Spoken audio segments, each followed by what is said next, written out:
Hello again, everyone. It's June here, and it's time for another foundation review. This is review number 5, I believe, I think. Um, and today I am reviewing two liquid foundations. One is the Chanel Pro Lumiere, and I have this in the shade 10, which is Lampede, and also in the shade 20, which is Claire. And also I will be reviewing the Clarins Everlasting foundation in the shade 103 Ivory. So it's the battle of the French foundations today. Um, okay, so the first one I tried was the Chanel Pro Lumiere.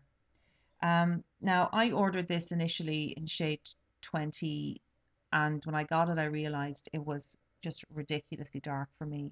Um, I find this with French brands generally. Well, not all, but I mean some. Certainly, up to recently, I would have found that their foundations were just too dark, even the lightest shades. Now there's the shade 20, and you can see like it is just too orangey for me. And if I blend it in, you'll see like that's not going to work on my skin. That is Oompa Loompa territory for me. So that one I have had and I just have never used it. And I probably won't. I imagine I'll give that away to my more pigmented sister. Everyone in my family is more pigmented than me. My mother has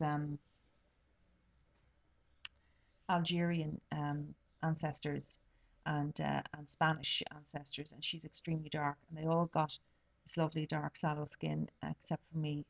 I'm like my father, completely white, you can almost see through me. I'm so white. Anyway, I ordered it again then in the shade 10, Lampede. Um, and it is a better colour. You can see there, it's much less conspicuous. It is yellow based, but I go for yellow based generally anyway because of my redness. And it blends in lovely. It's nice. It's very, very nice. So I put it on. I feel to me, it feels like it's kind of got silicone in it. There's quite a lot of slip on this when you put it on your skin. Initially, I did the routine with it, with the Prep and Prime, popped it on, and then put this on over with a brush. Um, Lovely when you apply it first. Absolutely gorgeous finish to this foundation. It is medium coverage, um, light to medium, I would say. Put it on, it is flawless when you put it on. It just looks totally gorgeous. It has quite a dewy finish, uh, which initially I always worry about a dewy finish. I'm going, is it going to make me look oily? It didn't initially. Um, it does have a gorgeous dewy finish. I did powder over it, and I just went to work and to see what would happen. By lunchtime, my face was an oil slick. It was an just absolutely just shiny, um, uncomfortably oily. I mean, I could feel that my skin was oily, and I just really could not stand the feeling of it. Also, because of the oiliness, when your skin gets oily with the foundation on top, the foundation tends to lift off with the oil. So it had sort of started to just dislodge off my skin. It was moving around. It had separated a little bit around the pores. Um, Not good. So I was very, very unhappy with that. And I had used this before, and like I had used it a few times before since I bought it. And it's funny because I'd never really passed any remark on it. Maybe I just wasn't looking at it with such a critical eye as I am now. But it was uncomfortable. I was so oily. I hated that feeling. So I had to blot and I was using powder and just didn't like it. So the next day I applied it without the Prep and Prime, and I used the sponge, the Beauty Blender sponge. Again, I got a terrific finish. It was actually a better finish with the sponge. It was really gorgeous when I applied it first. It just looked, it actually, I will say, I think it diffused some of the lines around my eyes.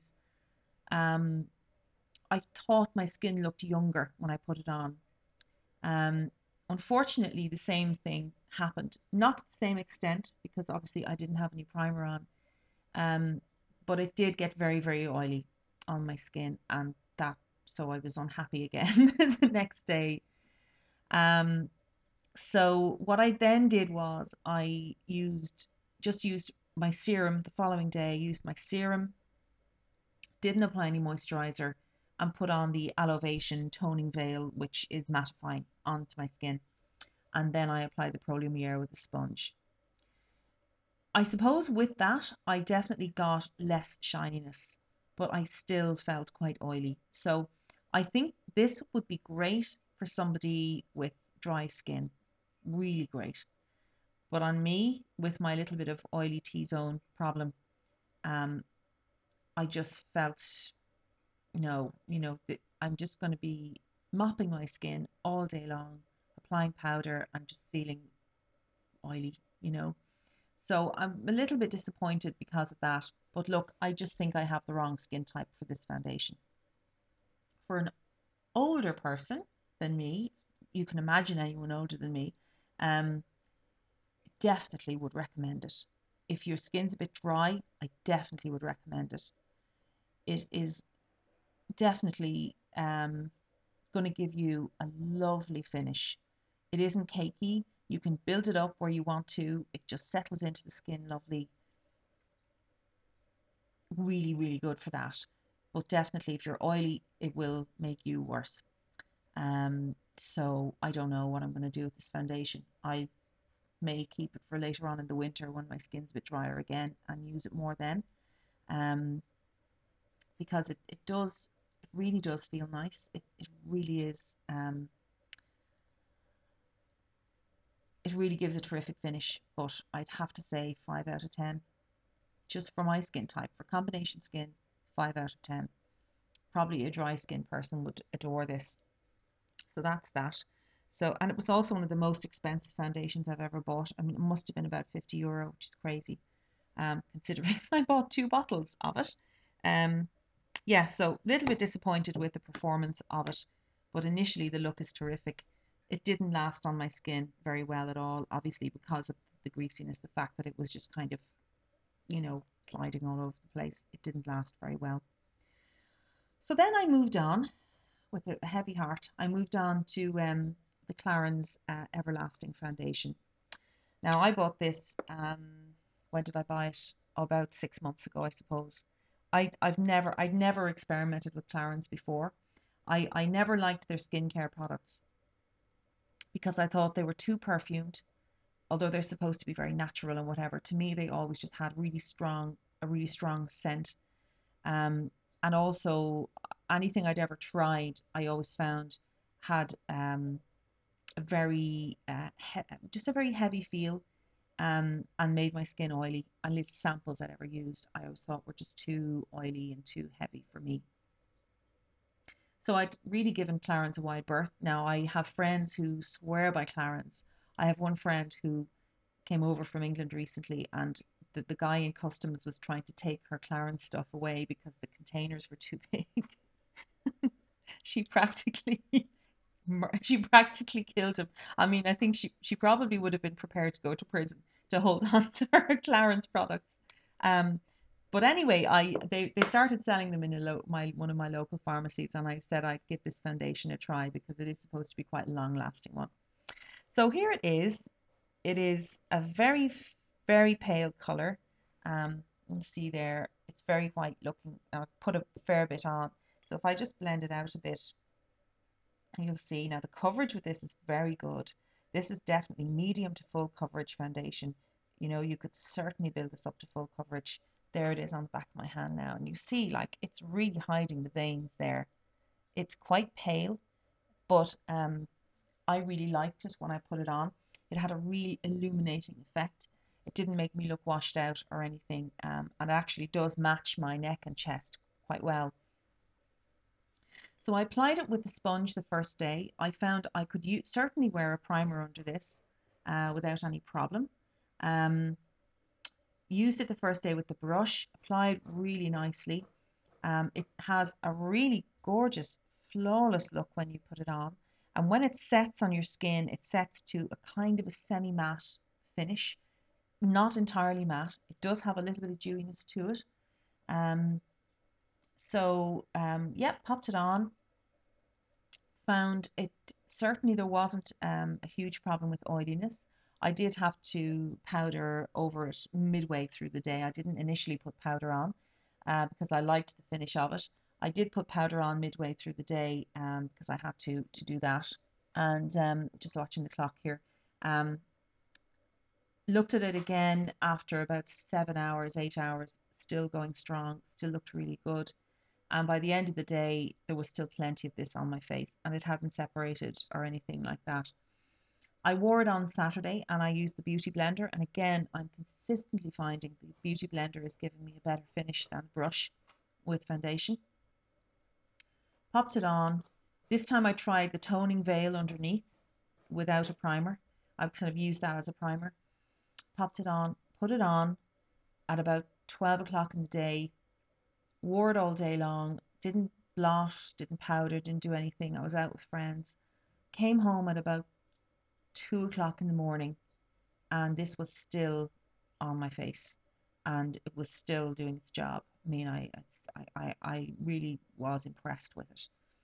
Um, this is definitely one of my preferred foundations, I have to say, having given it a good try. I've worn it for a few days, um, and it is definitely superior to this by a long, long chalk. For me anyway. No huge oiliness issues, and it really does last. Um, a very natural finish, a very, what would you say? It's a very flattering foundation. Definitely diffused the redness really well on my skin. This is quite a neutral color. It's not really yellow or pink, but I love it. So I would give this one certainly, I'd have to say I'll give it 8 out of 10. Um, the reason I would not give it any higher than that is that it's expensive. Um, and also, I did think when I put it on initially, I thought, oh, this looks a little bit mask-like. It was a little bit cakey when I put it on first. But I wouldn't be fooled by that because when it settles into your skin, then it really looks natural. I think it probably has some kaolin in it or something like that.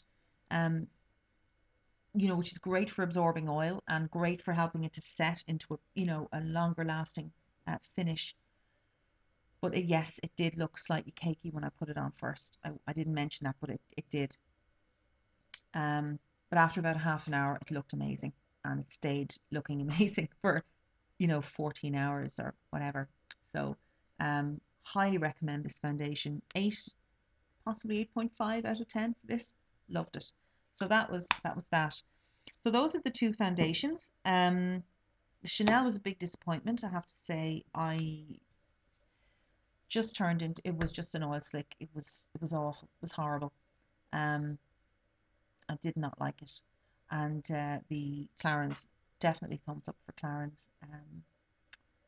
Yeah, very, very nice. So that's it. The next few days, what I'll do is I will be moving on to some other foundations that I have.